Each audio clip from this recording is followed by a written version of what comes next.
Hello बच्चों, स्वागत है आपका एफटी स्टडी चैनल पे। आज हम चैप्टर नंबर 2 करेंगे, एसिड बेस एंड सॉल्ट।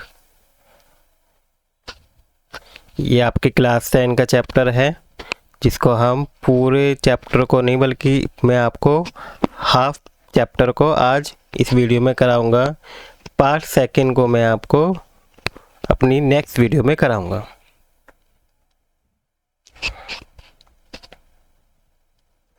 इस चैप्टर को शुरू करने से पहले बच्चों हम जान लेते हैं कि इसकी सिलेबस में क्या क्या दिया हुआ है जो हमें इस चैप्टर्स में पढ़ने हैं। तो सबसे पहले हम इस चैप्टर से हम पढ़ेंगे डेफिनेशन पढ़ेंगे in terms of furnishing of H+ and OH negative ions की। आइडेंटिफिकेशन यूजिंग इंडिकेटर्स पढ़ेंगे। केमिकल प्रॉपर्टीज़ पढ़ेंगे डिफरेंट टाइप्स की।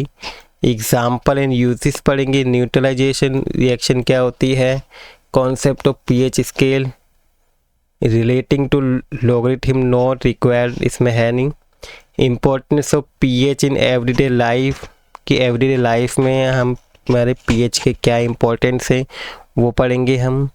Preparation and uses of sodium hydroxide, bleaching powder, baking soda, washing soda and plaster of Paris. हमें ये सारे topics इस chapter में पढ़ने हैं जो आपके सिलेबस में दिए हुए हैं। तो आइए सबसे पहले हम इस चैप्टर में जानते हैं कि हम एसिड किसे कहते हैं। The term acid has been derived from Latin word acidus which means sour. जो एसिड है वो एक लैटिन वर्ड एसिडियस से डिराइव हुआ है, जिसका मतलब क्या होता है, सोर। एसिड हैव ए सोर टेस्ट, इसका जो टेस्ट होता है वो कैसा होता है, खट्टा होता है। और जो एसिड है वो आपने छोटी क्लासेस में भी पढ़ा होगा कि ये एसिड ब्लू लिटमस पेपर को रेड में कन्वर्ट कर देता है। और इसके अंदर जो आयंस होते हैं, कौन से आयंस होते हैं, H+ आयन इसमें पाए जाते हैं। इसके बाद हम डिफरेंट टाइप के स्ट्रॉन्ग एसिड के एग्जांपल देख लेते हैं, जैसे HCl, H2SO4, HNO3।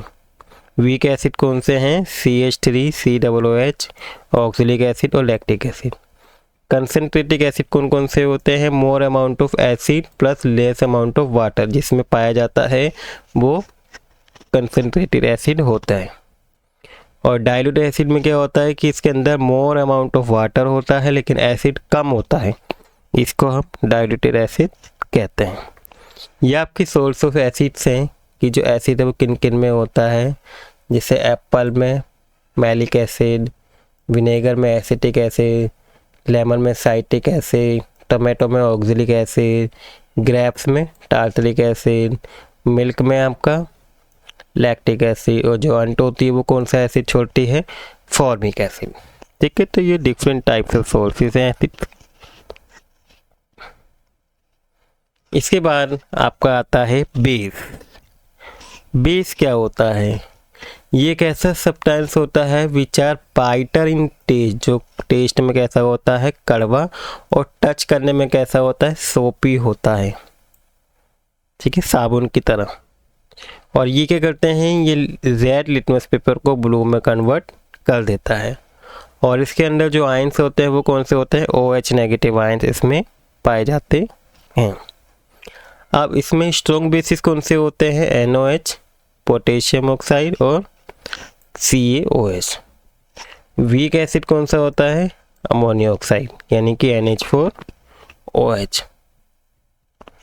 एल्कलीज क्या होते हैं, these are base which are soluble, जो क्या है, ऐसे बेसिस जो वाटर के अंदर क्या है, सोलुबल होते हैं, अच्छे से मिल जाते हैं, उन्हें क्या बोलते हैं, हम एल्कलीज बोलते हैं। अब इसके एग्जाम्पल कौन से हैं, सोडियम हाइड्रोक्साइड, पोटेशियम हाइड्रोक्साइड और कैल्शियम हाइड्रोक्साइड, ये इसके एल्कलीज के एग्जाम्पल्स हैं। इसके बाद आपको बच्चों आता है इंडिकेटर। बच्चों अगर आपको वीडियो अच्छी लग रही है तो प्लीज़ सेशन के इसमें आप वीडियो को लाइक भी कर दीजिएगा। हम देखते हैं इंडिकेटर्स क्या है। Substance which are change their colour smell in different types of substances, उसको हम क्या कहते हैं, इंडिकेटर कहते हैं, जो अपने कलर में चेंज कर देता है सब्सटेंस और स्मेल चेंज हो जाती है। इस किसी भी सॉल्यूशन को अगर हम उसके अंदर डालते हैं तो ये सारे चेंजेस देखने को जिसके अंदर मिलते हैं उसे हम एसिड कहते हैं। जैसे एसिड और बेस को डाला हमने तो क्या होता है, इंडिकेटर में चेंजेस देखने को मिलते हैं। तो इसको और डिटेल से जानते हैं। जैसे टाइप्स ऑफ इंडिकेटर आप जानते हैं, नेचुरल इंडिकेटर्स, सिंथेटिक इंडिकेटर्स और फैक्ट्री इंडिकेटर। ठीक है, ये आपके 3 टाइप्स ऑफ इंडिकेटर हैं। इसके बाद आपको सबसे पहले हम जानते हैं कि जो नेचुरल इंडिकेटर क्या होता है। नेचुरल इंडिकेटर क्या है, हमें नेचर से मिले हैं, नेचर यानी कि प्लांट से। एग्जाम्पल जैसे लिटमस पेपर, लिटमस पेपर में क्या है, हम जैसे ही हम एसिड डालते हैं तो इसका कलर चेंज हो जाता है और बेस डालने पे भी कलर चेंज हो जाता है। Red cabbage leaves, flower of hydrogen plants and turmeric, ये क्या है, नेचुरल इंडिकेटर्स हैं। सिंथेटिक इंडिकेटर्स कौन से होते हैं, दीज आर केमिकल सब्सटेंसेस होते हैं। एग्जाम्पल के लिए जैसे मिथाइल ऑरेंज एंड फेलोफ्थलीन। और फैक्ट्री इंडिकेटर क्या होता है, these substance have a different order होता है इनका, एसिड एंड बेस। ठीक है, इसको हम ऑल्फैक्टरी इंडिकेटर्स कहते हैं। अब ये आपकी एक टेबल है, एक चार्ट दिया हुआ है, जिस चार्ट में आपको तीनों इंडिकेटर्स को दिखाया गया है। अब देख पा रहे हैं जैसे नेचुरल इंडिकेटर में लिटमस, रेड कैबेज लीफ और टर्मरिक। ठीक है, सिंथेटिक में फेनोल्फथलीन और मिथाइल, जो अभी हमने एग्जांपल में देखी। और ऑल्फैक्टिक में वेनिला और क्लोव ऑयल। अब इस सब में हम क्या करते हैं, अगर इन सब में हम एसिड मिलाते हैं तो क्या क्या होता है, एसिड मिलाने पर जैसे लिटमस रेड हो जाता है, इसमें मिलाने पर ये भी रेड हो जाएगा, ये ब्लू, और इसमें कोई चेंजेस नहीं होता। एसिड के टाइम पे कलरलेस होता है, इसका कोई कलर नहीं होता, रेड हो जाता है, स्मेल बदल जाती है। ठीक है, ये सब है। और यदि हम इन सब इंडिकेटर्स में बेस डालते हैं तो क्या होता है, कलर बदल जाएगा, ब्लू हो जाता है। ठीक है, रेड कैबेज में ग्रीन हो जाता है, फ्लावर हाइड्रेंज प्लांट जो होता है इसका कलर पिंक हो जाता है, इसका रेड हो जाता है। ठीक है, फेनोल्फथलीन में अगर बेस डालेंगे तो पिंक कलर हो जाएगा, मिथाइल ऑरेंज में डालेंगे तो येलो कलर हो जाता है। और इसमें अगर हम क्या डालेंगे, ऑनियन में अगर हम बेस डालते तो इसमें कोई स्मेल नहीं आती और इसमें स्मेल कम आती है, क्लोव ऑयल। तो ये डिफरेंट टाइप्स ऑफ इंडिकेटर्स आपके हैं।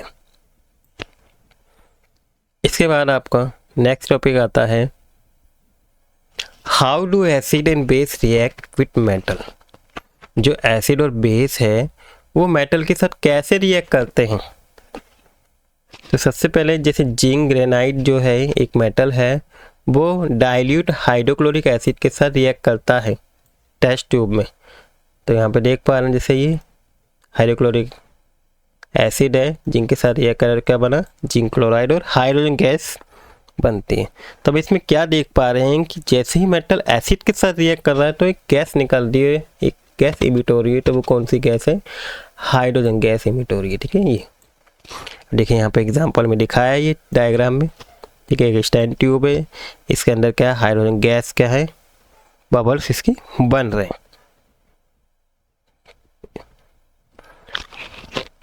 और ये बबल्स बाहर निकल रहे हैं। ठीक है, ये एक सॉल्यूशन है, सॉफ्ट सॉल्यूशन, एक प्रैक्टिकल है जिसके थ्रू हम ये चेक कर सकते हैं।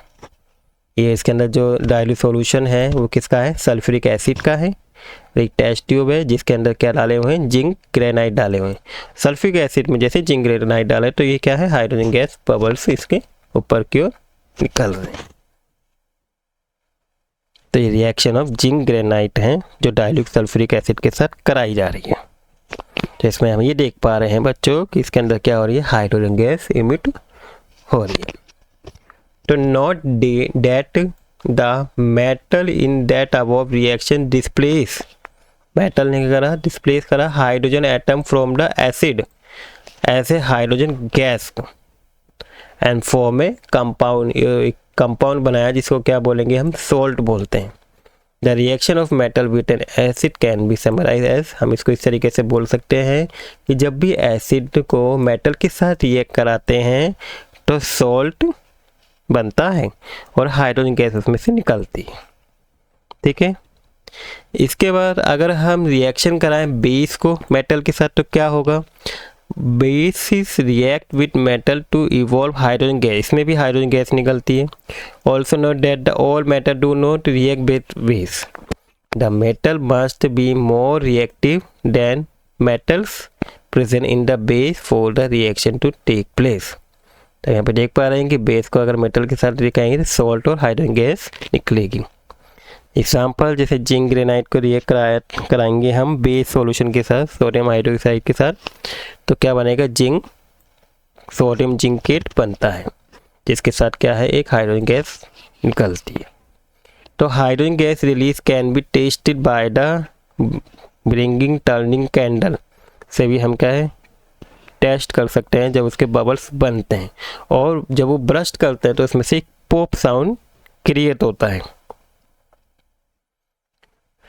इसके बाद हम नेक्स्ट रिएक्शन देखते हैं कि जब how do metal carbonate react with acid, जो मेटल कार्बोनेट है या मेटल हाइड्रोजन कार्बोनेट है, इनको अगर एसिड के साथ रिएक्ट कराएंगे तो क्या होगा, कैसे रिएक्ट करते हैं। तो all metal carbonate and hydrogen carbonate react with acid to give corresponding salt देता है, प्लस कार्बन डाई गैस निकलती है। ठीक है, इसमें ध्यान रखना है, उसमें हाइड्रोजन गैस नहीं बल्कि कौन सी गैस निकलती है, कार्बन डाई गैस और वाटर। हाँ, इसी क्वेश्चन किस तरीके से दिखा सकते हैं, ये देखिए, मेटल कार्बोनेट हो या मेटल हाइड्रोजन कार्बोनेट है, जब हमने इसको एसिड के साथ रिएक्ट कराया तो क्या बना, salt and CO2 gas, carbon dioxide gas बनती है और प्लस वाटर बनता है। आप इसके एग्जांपल देख सकते हैं, जैसे ये रहा एसिड है, इसको हमने इसके साथ रिएक्ट कराया है, तो यहाँ पे आप देख पा रहे हैं कि CO2 गैस निकल रही है, कार्बन डाई गैस और H2। CO2 can be tested by the passing it through, अगर हम CO2 टेस्ट करना है तो हम क्या करेंगे, इसके ऊपर से अगर लाइम वाटर पास कराएंगे तो क्या होगा, लाइम वाटर क्या किस कलर में बदल जाएगा, मिल्की कलर में चेंज हो जाएगा। तो इसका मतलब क्या है, इसके अंदर एक CO2 गैस प्रेजेंट है, तो हम इस तरीके से इसको देख सकते हैं। When excess CO2 is pass, milkness disappear, अगर हम ज़्यादा ही CO2 इससे पास हो रही है तो जो मिल्कनेस है वो हमें नहीं दिखेगी। ठीक है, जैसे कैल्शियम कार्बोनेट को CO2 पास करा रहे हैं इसके, तो H2O और इसका क्या बनेगा, CaSCO3 बनेगा। इसके बाद base do not react with metal carbon, जो बेस है वो मेटल कार्बोनेट के साथ और मेटल हाइड्रोजन कार्बोनेट के साथ रिएक्ट नहीं करता, इनकी रिएक्शन इनके साथ नहीं होती बेस के साथ। ठीक है, तो base metal carbonate and metal hydrogen carbon के साथ जब हम इसको रिएक्ट कराते हैं तो इसके अंदर कोई भी रिएक्शन नहीं होती है। ठीक है, एसिड के साथ होती है, जिसमें हमने देखा कि CO2 गैस इमिट हो रही थी। इसके बाद how do acid and base react with each other, अगर हम एसिड और बेस को ही रिएक्ट कराएं दूसरे के साथ तो क्या होगा, तो when the reaction between an acid and base to give salt मिलेगा प्लस वाटर होगा, और इस तरीके की रिएक्शन को हम न्यूट्रलाइजेशन रिएक्शन भी कहते हैं। तो हम इसको किस तरीके से लिख के दिखा सकते हैं, बेस प्लस एसिड को मिलाया तो क्या बना, सॉल्ट प्लस वाटर। एग्जाम्पल देखिए, सोडियम हाइड्रोक्साइड और HCl को हमने रिएक्शन कराया दोनों के बीच में, तो क्या मिला, NaCl मिला और प्लस वाटर। अब ये छोटी सी एक चीज़ है जिसको आपको देख लेते हैं, यदि स्ट्रॉन्ग एसिड को वीक बेस के साथ रिएक्ट करा मिलाते तो क्या बनता है, एसिडिक सॉल्ट बनता है, प्लस वाटर तो क्रिएट होगा, और यदि वीक बेस और स्ट्रॉन्ग बेस हुआ तो बेसिक सॉल्ट होगा। ठीक है, और यदि स्ट्रॉन्ग एसिड और स्ट्रॉन्ग बेस दोनों ही हुआ तो न्यूट्रल हो जाएगा सॉल्ट, और वीक एसिड और वीक बेस हुआ तो ये भी क्या होगा, न्यूट्रल सॉल्ट होगा। ठीक है, reaction of metallic oxide with acid, अगर मेटालिक ऑक्साइड को एसिड के साथ रिएक्शन कराएं तो क्या होगा, the general reaction between a metal oxide and acid can be written, ऐसा हम इसको इस तरीके से लिख सकते हैं, मेटल ऑक्साइड प्लस एसिड क्या बनेगा, salt plus water. Metallic oxide और बेसिक होते हैं इन नेचर, एग्जांपल जैसे कैल्शियम ऑक्साइड, मैग्नीशियम ऑक्साइड, ये बेसिक ऑक्साइड होते हैं। तो कैल्शियम ऑक्साइड में हमने एसिड मिलाया तो क्या बनेगा, CaCl2 प्लस वाटर बनेगा। और यदि reaction of non metallic oxide को कराएं बेस के साथ तो क्या होगा, non metal oxide plus wet, ये भी क्या बनेगा, सॉल्ट प्लस वाटर बनेगा। नॉन मेटालिक ऑक्साइड और एसिडिक होते हैं नेचर में, ठीक है। तो जैसे CO2 है, इसको कैल्शियम हाइड्रोक्साइड के क्या कराएंगे तो क्या होगा, कैल्शियम कार्बोनेट प्लस वाटर बनेगा। तो इसका एग्जाम्पल था। हम देखते हैं रिएक्शन ऑफ एसिड, जो हमने पढ़ी उसको एक बार शॉर्ट में आप यहाँ पे देख लेते हैं, ठीक है। यहाँ पे एसिड प्लस मेटल कार्बोनेट क्या बनता है, salt plus CO2 plus water बनेगा। एसिड प्लस मेटल क्या बनेगा, सॉल्ट प्लस H2O बनेगी gas, plus acid plus metal hydrogen carbonate को रिएक्ट कराएंगे तो क्या होगा, salt plus CO2 gas and H2O बनेगा। एसिड प्लस मेटल ऑक्साइड को रिएक्ट कराएंगे तो सॉल्ट प्लस H2O बनेगा। एसिड प्लस बेस को रिएक्ट कराएंगे तो क्या बनेगा, सॉल्ट प्लस H2O। अब रिएक्शन ऑफ बेस का देख लेते हैं। बेस को अगर मेटल के साथ रिएक्ट कराएंगे तो सॉल्ट और हाइड्रोजन गैस बनेगी। बेस को यदि मेटल कार्बोनेट के साथ रिएक्ट कराते हैं तो हमें क्या देखा, कोई रिएक्शन नहीं होता है। और मेटल हाइड्रोजन कार्बोनेट के साथ भी कोई रिएक्शन नहीं होगी। और यदि इन दोनों को रिएक्ट करा देंगे तो क्या होगा, सॉल्ट प्लस H2O बनेगा। और बेस को नॉन मेटालिक ऑक्साइड के साथ रिएक्ट कराते हैं तो सॉल्ट प्लस H2O बनेगी, ठीक है। ये सारी रिएक्शन हमने भी देखी।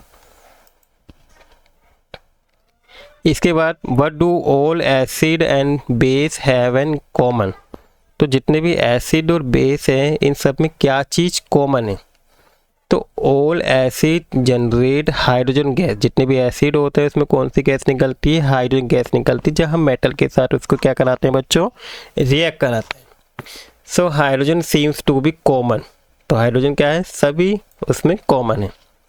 ऑल एसिड में क्या होते हैं, H+ आयन भी बनते हैं। All acid produce H+ ion. Acid produce H+ ion in solution which are responsible for their acidic property, जो ये दिखाते हैं कि इसके अंदर क्या है, एसिडिक है वो। All bases have OH negative, यानी कि हाइड्रोक्सिल आयन बनते हैं इसके अंदर। All bases produce OH negative ion इसमें क्रिएट होते हैं जो बेस की प्रॉपर्टीज को शो करते हैं, ठीक है। What happened to an acid और बेस इन वाटर सोल्यूशन, अगर एसिड और बेस को वाटर में मिला दे तो क्या होगा, तो एसिड प्रोड्यूस H+ आयन, हमने पढ़ा कि वाटर के अंदर H+ आयन बनते हैं। और H+ ion can not exist alone, ये कभी भी अलोन अकेले नहीं होते, ऐसे H3O+ हाइड्रोनियम आयन्स के रूप में पाए जाते हैं ये हमेशा। तो H+ आयन को वाटर के साथ मिलाएंगे तो H3O+ बनेगा। ये क्या है, एसिड है, इसमें वाटर मिलाया तो H3O+, यानी कि हाइड्रोनियम आयन्स बन रहा है, और क्लोरीन। अब देख पा रहे हैं इसके एग्जांपल में, यदि हम बेस को डिसॉल्व करें वाटर के साथ तो कौन से आयन्स बनते हैं, OH नेगेटिव आयन्स बनेंगे। और जो बेस अभी हमने देखा था शुरू में भी, जो बेस है अगर वो वाटर के में सोल्यूबल है, मिल रहा है, तो उसे हम एल्कलीस भी कहते हैं। While diluting acid, it is recommended that the acid should be added to water and not water to acid, because the process of dissolving acid and base in water is highly exothermic हो जाता है, बहुत ज़्यादा heat निकलने लगती है, ठीक है।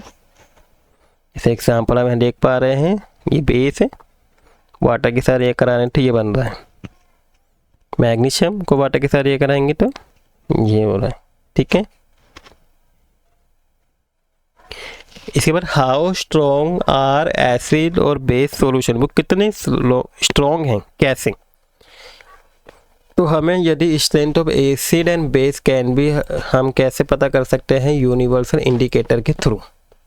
अब यूनिवर्सल इंडिकेटर क्या होता है, it is a mixture of several indicator होता है जो शो करता है colour at different concentration of H+ ion की। जैसे pH स्केल है, एक pH scale for measuring H+ ion को मेजर करता है, कि किसी भी सॉल्यूशन के अंदर H+ आयन का कंसंट्रेशन कितना है, वो pH स्केल मेजर करता है। P जो है pH स्केल में स्टैंड करता है पोटेंस को, जो एक जर्मन वर्ड है, इसका मतलब होता है पावर। और यदि हम pH स्केल के थ्रू अगर हम मेज़र करते हैं, यदि इसकी वैल्यू 7 आती है तो वो कौन सा सॉल्यूशन होगा, न्यूट्रल सॉल्यूशन होगा। और यदि इसकी लेस देन 7 हुई तो वो कौन सा हो जाएगा, एसिडिक सॉल्यूशन होगा। और यदि इसकी pH की वैल्यू मोर देन 7 आई तो इसका मतलब क्या है, बेसिक सॉल्यूशन होगा। जैसे यहाँ पे देख पा रहे हैं H+ आयन के कंसंट्रेशन इधर की साइड जा रहे हैं हम, ठीक है, तो कंसंट्रेशन बढ़ती जा रही है तो S इंक्रीज हो रहा है H+ आयन में, तो ये एसिडिक नेचर है, नेचर भी बढ़ रहा है। और इधर यदि OH नेगेटिव आयन से, मतलब यहाँ पे H+ आयन तो डिक्रीज होंगी और कौन से आयन बनेंगे, OH नेगेटिव आयन। इसका मतलब क्या है, बेसिक नेचर इसका इंक्रीज होगा, ठीक है। तो ये स्केल के थ्रू बताया गया है, ये आपका pH स्केल है, ठीक है। इसके बाद हम यहाँ पे देख पा रहे हैं pH स्केल दिया हुआ है, इसमें वैल्यू दी हुई है 0 से 14 तक, ठीक है यहाँ पे। और यहाँ पे हर उसका एक वो बताया हुआ, जैसे गैस्ट्रिक जूस का pH कितना होता है, अबाउट 1.2 होता है। लेमन जूस का 2.2 होता है। प्योर वाटर ब्लड का 7.4 होता है। मिल्क ऑफ मैग्नीशिया का 10 होता है। और सोडियम हाइड्रोक्साइड जो सोल्यूशन होता है उसका 14 होता है अबाउट, ठीक है। तो ये pH स्केल है जिसमें कुछ सब्सटेंसेस के आपको pH दिखाए हुए। आपको एक टेबल है, इस टेबल में मैंने दिखाया हुआ है कि किस सब्सटेंस में कौन सा एसिड पाया जाता है, ठीक है। जैसे आप देख पा रहे हैं यहाँ पे विनेगर में आपका एसिटिक एसिड पाया जाता है। ऑरेंज में आपका साइट्रिक एसिड होता है। टमरिन यानी कि इमली में आपका टार्टरिक एसिड होता है। टोमेटो में आपका ऑक्जेलिक एसिड पाया जाता है, ठीक है। इसके बाद आपका सोर मिल्क जो कर्ड है उसमें लैक्टिक एसिड होता है। लेमन में आपका साइट्रिक एसिड होता है। एंट जो स्टिंग है, जो एंटी डंक मारते हैं, इसके अंदर मेथनोइक एसिड होता है। और नेटल स्टिंग में भी मेथनोइक एसिड होता है, ठीक है।